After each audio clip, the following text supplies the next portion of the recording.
Hello, welcome back. We're doing a bank reconciliation problem. So we have to solve A, what is the adjusted balance on the bank reconciliation? And B, journalize any necessary entries for the company based on the bank reconciliation. So for A, we have to do the balance per bank and balance per company. So the balance per bank is what we start with. So we have the bank statement. We have to add in any amounts that we don't have for the bank statement, which is deposit in transit is the one for here, which is $7,500, which we add that to $25,500, and we get $33,000. And so a deposit in transit would be any deposits that we have on our statement, but the bank doesn't know or hasn't added to theirs yet.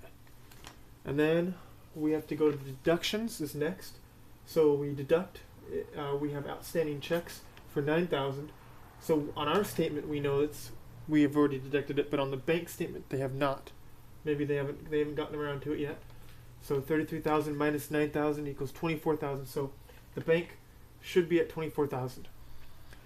Now, for our end, the cash balance according for the company statement, we deduct non-sufficient fund checks, which is $3,400. A non-sufficient fund check is someone wrote us a check. They didn't have enough money in their account, so it bounced and we don't get the cash. And then we also deduct the bank service charges of $75.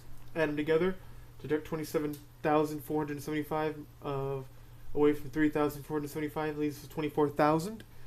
So 24,000 matches 24,000. We reconciled, and they match.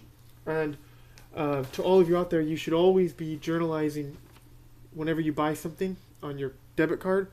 You should be writing it down because you want to match it with your bank statement, because you don't know. Sometimes the bank won't have something that you have, so you might have to call them up, or they may do an error. So this way you can always be on top. This is all a bank reconciliation does, is you're keeping track of your bank account so that you can compare it to how the bank's keeping track.